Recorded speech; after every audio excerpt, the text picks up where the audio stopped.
शादी की पहली रात मेरे बेटे के कमरे से दुल्हन की चीखों की आवाज आती और सुबह होते ही दुल्हन तलाक ले लेती और कहती, अपने बेटे को अच्छे हकीम को दिखाओ। मैंने अपने बेटे की 3 बार शादी कराई और तीनों बार ऐसे ही हुआ। चौथी बार मैं खुद दुल्हन बनकर अपने बेटे के कमरे में बैठ गई और 10 मिनट के बाद जो हुआ उससे मेरी रूह कांप गई, क्योंकि मेरा नाम रिजवाना है। मैं गरीब घराने से ताल्लुक़ रखती थी। मेरा ससुराल बहुत खाता पीता और अच्छे घराने से था और फ़ौरन ही मुझे सारे घर की जिम्मेदारी दे दी गई थी, क्योंकि मैं घर की सबसे बड़ी बहू थी। और अल्लाह पाक ने फिर मुझे 2 बच्चों से नवाजा, एक बेटा और एक बेटी। दिन रफ्ता रफ्ता ऐसे ही गुजरते गए। जब मेरा बड़ा बेटा जवान हो गया और मैंने उसकी शादी करवा दी, लेकिन उसकी पहली शादी में इतना अजीब वाक़या हुआ था कि मैं उसे भूल जाना चाहती थी। लेकिन आज उसकी दूसरी शादी थी। मुझे यकीन था कि वो मेरे बेटे का ख्याल ज़रूर रखेगी। मेरा बेटा बहुत कमा रहा था, खुश इखलाक और बहुत ही खूबसूरत था। वो इस खानदान का वाहिद सहारा था जो अच्छा कमाता था, इसलिए किसी को भी ये बात अजीब नहीं लग रही थी कि उसकी दूसरी शादी इतनी जल्दी हो रही है।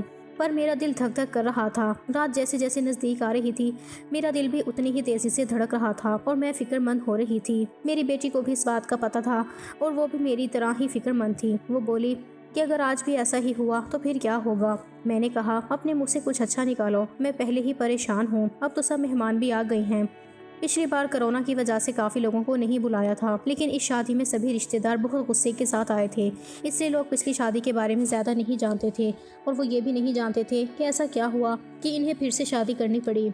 मेरा बेटा भी खुश था, कोई मसला नहीं था, क्योंकि उसकी ये बीवी पहली बीवी से कहीं ज़्यादा खूबसूरत थी और उम्र में भी छोटी थी, तो उसे तो खुश होना ही चाहिए था। सर्दी का मौसम था, ज़्यादातर मेहमान घर में ठहरे हुए थे। बाहर नाच गाना चल रहा था, लोग आपस में हंसी मजाक कर रहे थे। मैंने अपनी देवरानी से कहा, दुल्हन दूसरे शहर से आई है, बहुत थक गई होगी, मुझे लगता है इसे दूल्हे के कमरे में नहीं बेचना चाहिए। मेरी देवरानी ने कहा, तो क्या हो गया है, इनकी अभी अभी शादी हुई है और तुम हो कि इनकी रात खराब करना चाहती हो। मानती हूँ शादी में थकावट हो ही जाती है, लेकिन नया खून है, कॉफ़ी शॉफी पिला दो, फ्रेश हो जाएंगे, और फिर सुबह रिसेप्शन भी तो है। मैं बोली, वो थक जाएगी बेचारी। मेरी देवरानी ने कहा कि आजकल कोई भी इतना नहीं थकता, लड़कियों को तो अपनी शादी का बहुत शौक होता है, उसे अपने बेटे के कमरे में भेज दो। अब रात के 1 बज गए हैं, सुबह उठकर तैयार भी तो होना है। मुझे नहीं पता कि तुम इतना टाइम क्यों लगा रही हो, सभी रस्में हो चुकी हैं, हर कोई नाच गाना गाकर थक गया है, बेचारी दुल्हन भी कमरे में जाना चाहती है। मेरी देवरानी तो वैसे भी बाल की खाल निकालने में माहिर थी, सबसे छोटी थी, लेकिन उन्होंने मुझे ही अपनी बातों में लगा दिया और फिर उसने खुद ही कहा कि अब दुल्हन कमरे में जाएगी। दुल्हन को कमरे में ले जाया गया। बाकी सबको कमरे से निकालकर मैं थोड़ी देर दुल्हन के पास ही बैठ गई। मैंने कहा, बेटा तुम अपने खानदान में सबसे बड़ी हो, तुम बहुत खूबसूरत लड़की हो, इसलिए मैं तुम्हें पसंद करके लाई थी। देखो बेटा, जब शादी होती है तो कुछ चीज़ें ऐसी होती हैं जो हमें पसंद नहीं आती, लेकिन मेरी बच्ची तुम थोड़ा सब्र करना। उसने कहा कि मुझे समझ नहीं आ रहा कि आप क्या कह रही हैं। मैंने कहा कि अगर मेरा बेटा कुछ उल्टी सीधी बात करता है तो उसकी बातों पर ध्यान मत देना, कमरे की बात कमरे में ही रखना, सुबह मुझे बता देना, मैं तुम्हारी प्रॉब्लम को सुलझाने की कोशिश करूंगी। मेरी बात सुनकर वो थोड़ा घबरा गई थी कि मैं कैसी बात कर रही हूँ। वो थोड़ा घबराई हुई सी बोली। फिर उसने कहा, ठीक है, मैं पूरी कोशिश करूंगी। अब इस घर की इज्जत भी मेरी इज्जत है।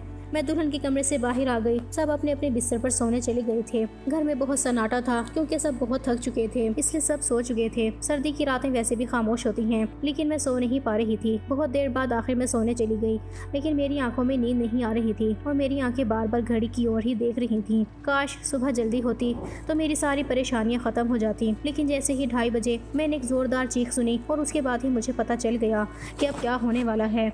उसके बाद बार बार चीखें शुरू हो गई। ये एक लड़की की चीखने की आवाज़ थी, और वो लड़की कौन हो सकती है मैं अच्छी तरह जानती थी। सभी मेहमान भी धीरे धीरे उठने लगे थे। अचानक मेरे बेटे के कमरे का दरवाज़ा खुला और मेरी बहू पागलों की तरह चीखती हुई बाहर भागी।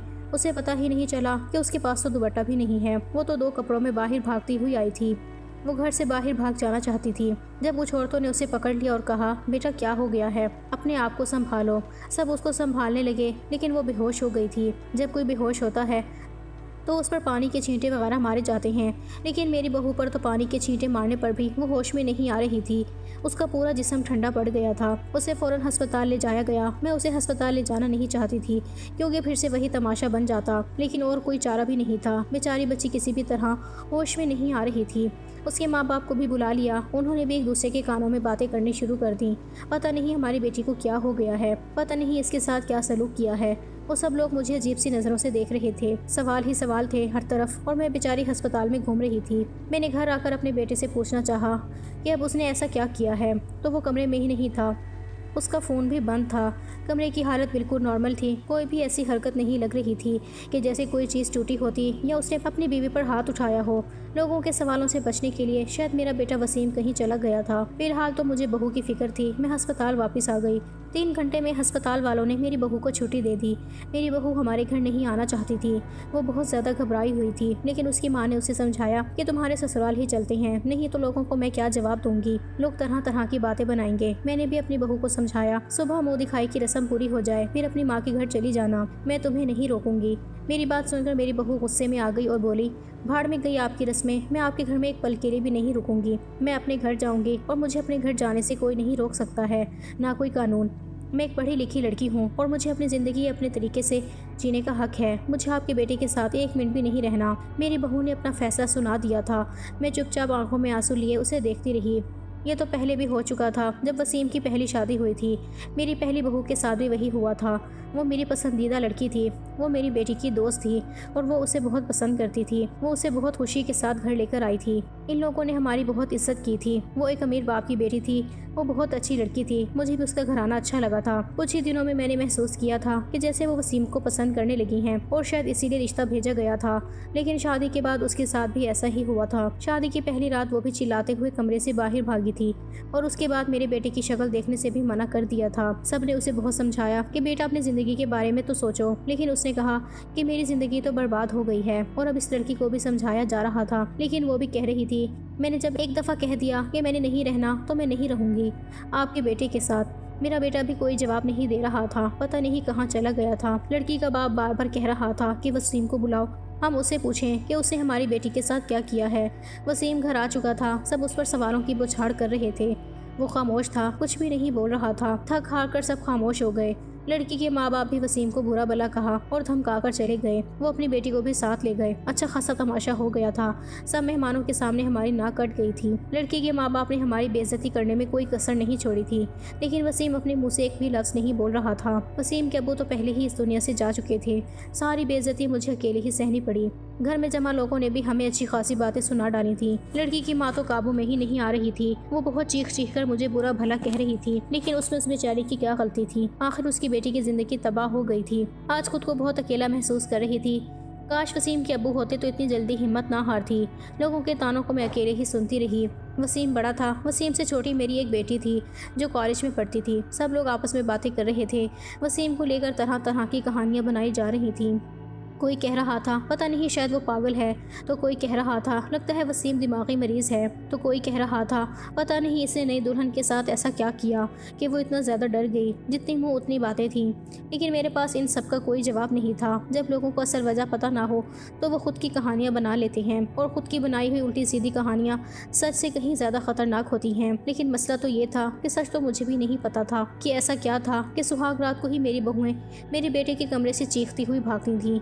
मुझे उस लड़की ने भी तो कुछ नहीं बताया था। मैंने खुद ही अपने मन में सोचा, हो सकता है उसने अपने माँ बाप को कुछ बताया हो। सच जानने के लिए मैंने उनके घर फ़ोन कर दिया। भले ही वो हमसे रिश्ता ख़त्म कर गए थे, लेकिन इंसानियत के नाते ही मैंने उसका हाल चाल लेने के लिए फ़ोन किया।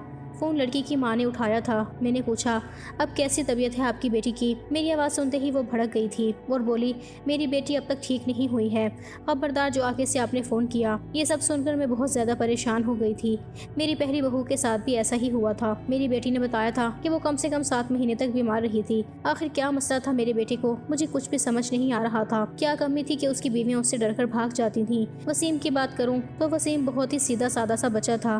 बचपन से ही कम बोलने वाला था, लेकिन उसके अंदर कोई भी आदत ऐसी नहीं थी जो अब नॉर्मल हो। वसीम मेरी पहली औलाद थी। मैंने उसे बहुत ही लाड प्यार से पाला था, लेकिन मेरे इतने लाड प्यार देने से भी वो बिगड़ा नहीं था। हाँ, उसे अपनी खूबसूरती पर फख्र ज़रूर था। वो कहता मेरी खूबसूरती और पर्सनैलिटी पर सब मरते हैं। उसको पहनने ओढ़ने का बहुत शौक था। पढ़ाई में भी अच्छा था। नौकरी भी टाइम से कर ली थी। अपनी बहन के लिए भी एक जिम्मेदार भाई था। अपनी बहन बीना को कॉलेज लेकर जाता और वापस लेकर घर आता। घर में खर्च के लिए पैसे भी देता। कभी मुझसे ऊंची आवाज़ में बात नहीं करता। उसके दोस्त भी कोई ऐसे नहीं थे जो मैं कहती कि गलत संगत में पड़ गया है। कोई नशा वगैरह भी नहीं करता था। बस उसका एक ही दोस्त था जो सबसे अच्छा था, जो बाहरी मुल्क में रहता था। कभी कभी उससे फ़ोन पर बात भी होती थी। मुझसे भी अपने दोस्त की बात करवाता था। कभी कभी मुझसे कहता, मामा क्यों ना हम बीना की शादी उसी से कर दें, बहुत ही अच्छा लड़का है। सब कुछ नॉर्मल ही था, लेकिन ये जो 2 बार हुआ ये बिल्कुल भी नॉर्मल नहीं था। पता नहीं मेरे बेटे में क्या कमी थी, ऐसा क्या करता था अपनी बीवियों के साथ कि वो भाग जाती थी। धीरे धीरे वक्त गुजरता गया, वसीम थोड़ा नॉर्मल हो चुका था। अब वो घर में थोड़ी बहुत बात भी करने लगा था। इस बार मैंने सोचा कि वसीम की तीसरी शादी करवाऊं और ऐसी लड़की से करवाऊं जो मुझे बताए कि आखिर सुहाग रात के कमरे में वसीम ऐसा क्या करता है कि दुल्हन भाग जाती है। वसीम की दोनों बीवियों से तलाक हो चुकी थी। मैं ये भी चाहती थी कि ये जो बहू आए वो मेरे घर में ही रहे, यहाँ से भाग न जाए। मैं किसी की जिंदगी बर्बाद करना नहीं चाहती थी, क्योंकि मैं भी एक बेटी की माँ थी और मैं ये अच्छी तरह से जानती थी तलाक का धब्बा एक लड़की के लिए कितनी बड़ी बदनामी होता है। मैं बहुत सोचने के बाद इस नतीजे पर पहुंची कि अपने बेटे की शादी एक शादीशुदा औरत से करूंगी, जिसकी पहले से शादी हो चुकी हो और वो तलाकशुदा हो या फिर बेवा हो। और जल्दी ही मुझे ऐसी लड़की भी मिल गई। लड़की वालों को भी शादी की जल्दी थी, इसीलिए उन्होंने भी ज्यादा छानबीन नहीं की। लड़की कम उम्र थी, लेकिन बहुत ज्यादा खूबसूरत नहीं थी, बस ठीक ठाक थी। दुबली पतली सी लड़की थी। मैंने लड़की वालों को बताया कि मेरे बेटे की एक शादी हो चुकी है और मेरे बेटे की बीवी कुछ वक्त ही रही, फिर वो छोड़कर चली गई थी। थोड़ा बहुत झूठ बोलना पड़ा, क्योंकि सच बताने की हिम्मत मुझ में बिल्कुल नहीं थी। लड़की वाले शादी के लिए राजी हो गए थे। मैंने वसीम को लड़की की फोटो दिखाई तो उसने शादी से साफ इनकार कर दिया। बोला, मुझे नहीं करनी शादी, इतनी आम सी शक्ल सूरत की लड़की है, मुझे इससे शादी बिल्कुल नहीं करनी। वसीम की बात सुनकर मैंने उसे डांटते हुए कहा, चुप हो जा, जिस तरह की तेरी हरकतें हैं, इन हरकतों के होते तो तेरी कभी भी शादी नहीं होनी। मैं एक माँ हूँ, इसलिए सोचती हूँ और कब तक बैठी रहूँगी और तेरा ध्यान रखूँगी। मेरे जाने के बाद कोई तो ऐसा हो जिसके साथ तू अपनी ज़िंदगी गुजार सके। बोलते बोलते मेरी आंखों में आंसू आ गए। मेरी आंखों में आंसू देखकर वसीम चुप हो गया, शादी के लिए रजामंदी दे दी और उठकर कमरे में चला गया। कहीं न कहीं वसीम के दिल में चोर जरूर था, वो नजरें चुरा रहा था, लेकिन इस बार मैंने भी तय कर लिया था कि मैं सच जानकर रहूँगी। मैंने पहले ही सोच लिया था कि इस बार मैं लड़की को अपने भरोसे पर लाऊंगी, लेकिन उसे ये नहीं बताऊंगी कि पहले इसकी बीवियां डरकर भाग गई थीं।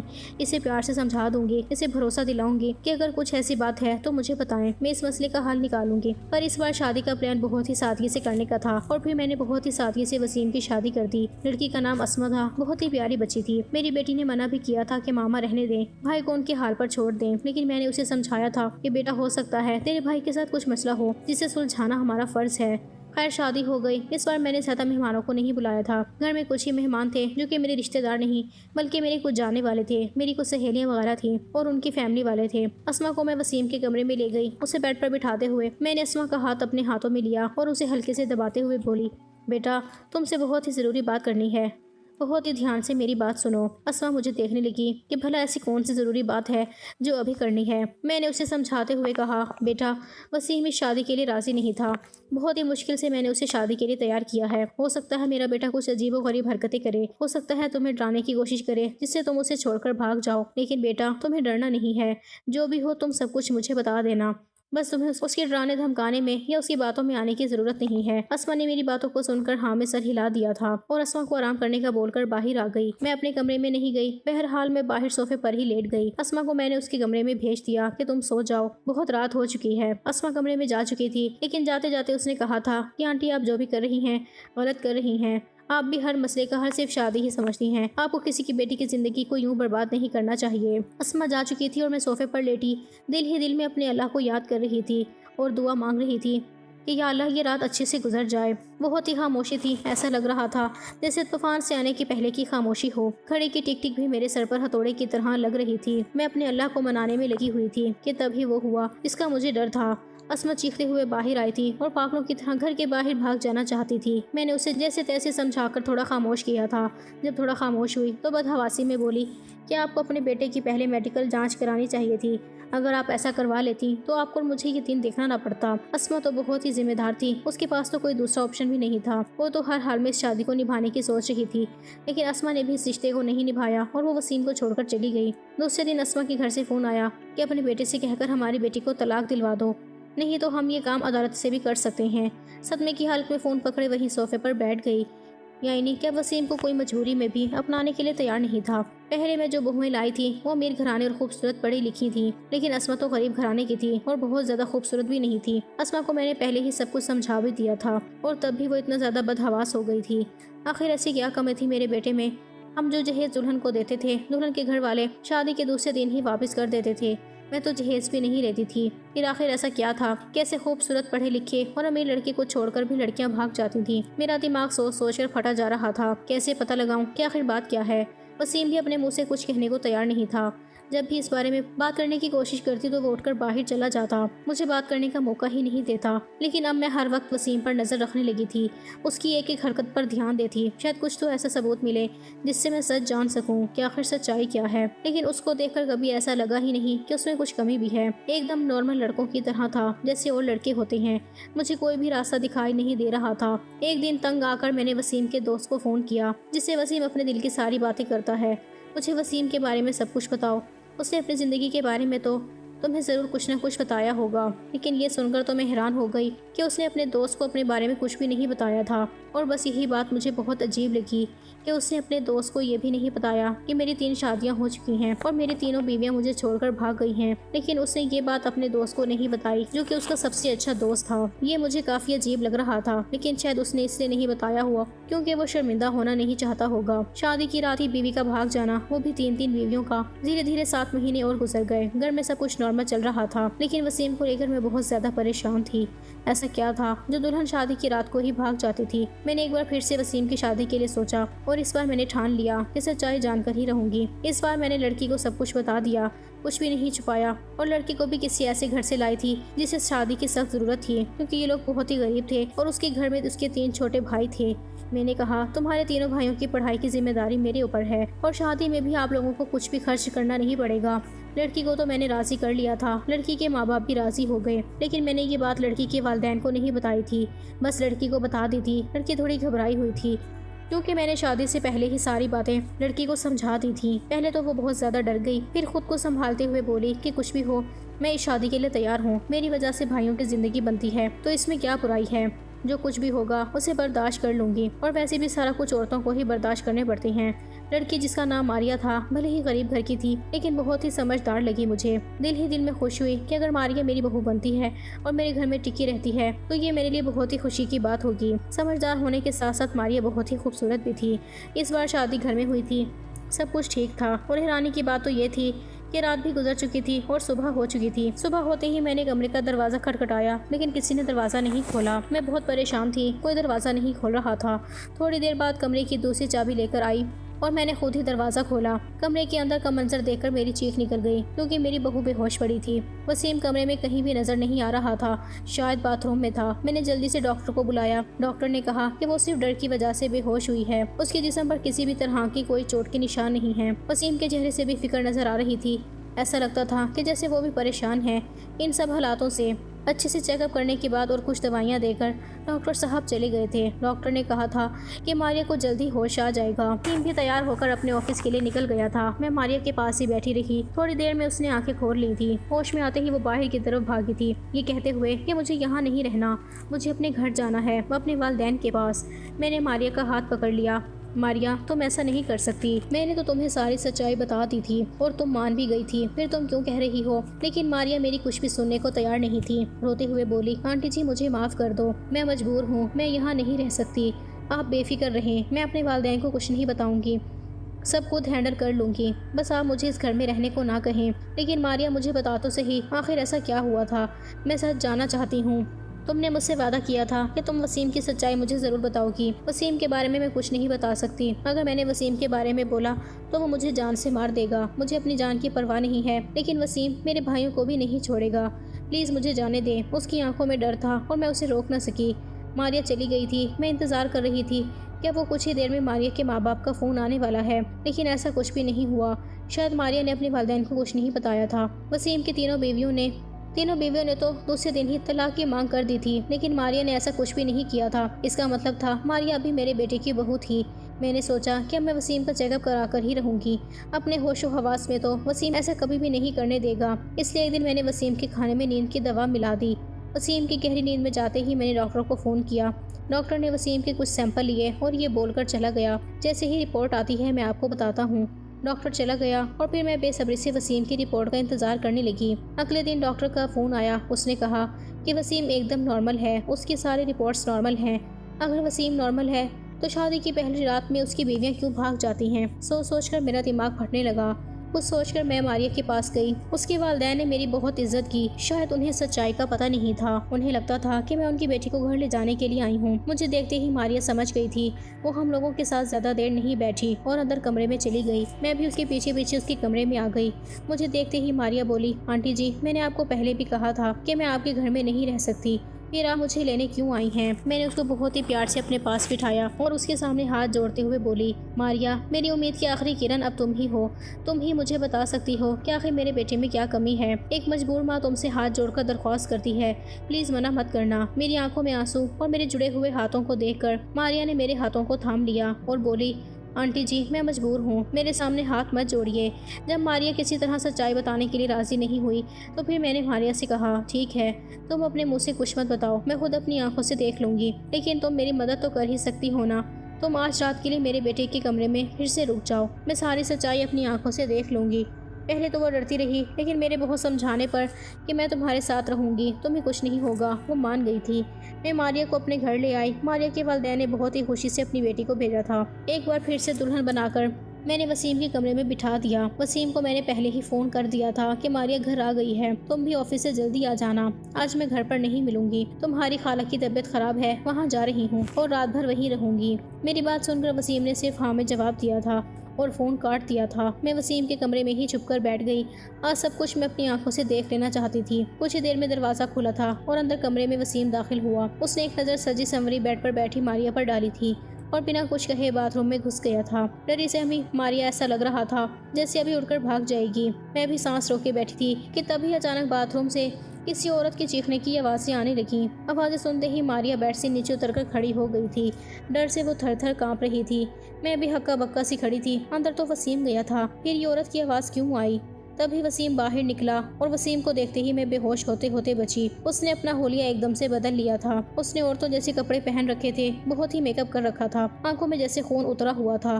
तुमसे मना किया था मेरी जिंदगी में दोबारा मत आना, तुमने मेरी बात नहीं मानी, अब तुम अपनी मौत की जिम्मेदार खुद होगी।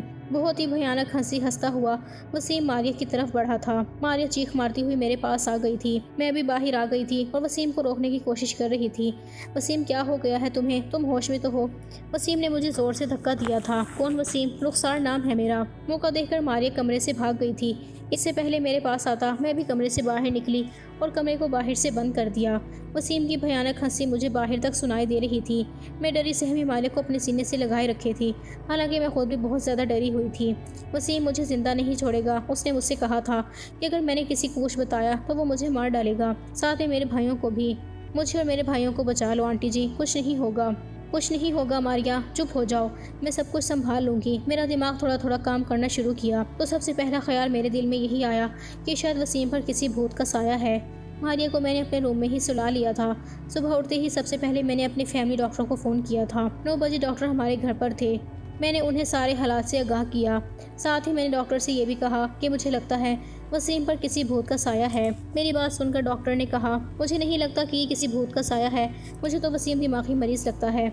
इस पर पागलपन के दौरे पड़ते हैं। ऐसे मरीज किसी मूवी या किसी कहानी में डूब जाते हैं और उसी के कैरेक्टर में खुद को उतार लेते हैं। लेकिन आप टेंशन ना लें, इस मर्ज का इलाज है अपनों के प्यार से और कुछ दवाइयों के जरिए मरीज ठीक हो जाता है। थोड़ा टाइम लगता है लेकिन मरीज बिल्कुल पूरी तरह से ठीक हो जाता है। नई दुल्हन को देखकर वसीम पर पागलपन के दौरे पड़ जाते हैं और ये दौरे वसीम को क्यों पड़ते हैं इसका सुराग उसके कमरे से ही मिलेगा। एक बार सुराग हाथ लग जाए तो उसका इलाज हम अच्छे से कर सकेंगे। डॉक्टर मुझे तसल्ली देकर चले गए थे। मारिया जाग चुकी थी। मैंने उसे नाश्ता कराया। नाश्ता करते हुए वो बोली कि मुझे लगता है अब मुझे अपने घर चले जाना चाहिए।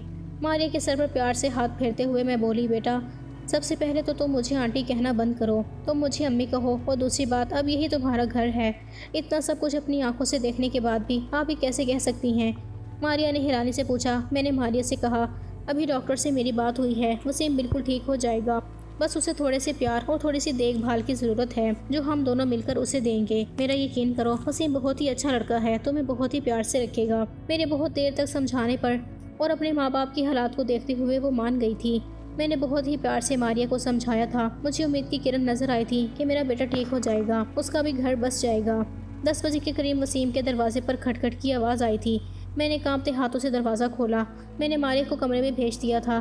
वसीम एकदम तरोताज़ा तैयार खड़ा था। मुझे देखते ही नाराजगी से बोला, क्या मम्मा, मेरा दरवाज़ा बाहर से बंद किसने कर दिया? मुझे ऑफिस के लिए लेट हो रहा है। मैंने उससे नॉर्मल तरीके से ही बात की थी। बोली, पता नहीं बेटा कैसे बंद हो गया। चलो तुम नाश्ता कर लो।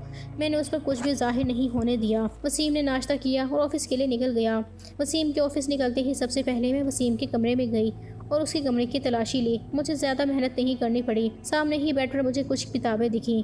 सब किताबों में एक ही नाम था, रुखसार नाम की लड़की थी। शादी की रात ही उसके शौहर ने उसे कमरे से धक्का देकर बाहर निकाल दिया था और अगले दिन दूसरी दुल्हन ले आया था। रुखसार धीरे धीरे दिमागी मरीजा बन गई थी। दुल्हन को देखते ही उस पर दौरे पड़ने लगते थे। अब तो किसी शादी में दुल्हन को देखती तो उसे मारने के लिए भागती थी। रुखसार के ससुराल वालों ने उसे पागल कहा, उसे उसकी माँ के पास भेज दिया था। दुल्हनों को देखकर रुखसार का पागलपन कम नहीं हुआ था और रुखसार के करैक्टर में ही वसीम ने खुद को उतार लिया था। मैंने डॉक्टर को फ़ोन करके सारी बातें बताईं। डॉक्टर ने कहा कि आप लोग बिल्कुल भी ना घबराएं, मैं कुछ दवाइयाँ दूंगा और जो पढ़ता है वो सारी किताबें आप रूम से बाहर निकाल दें।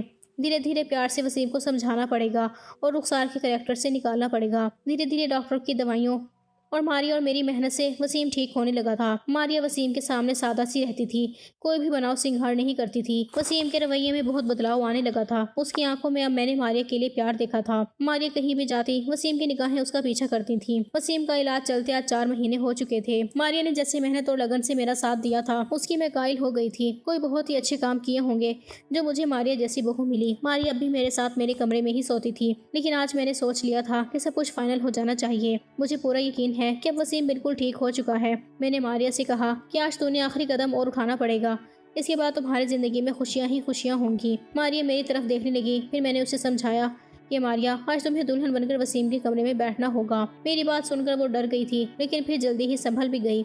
शायद उसे भी यकीन था कि वसीम अब ठीक हो चुका है।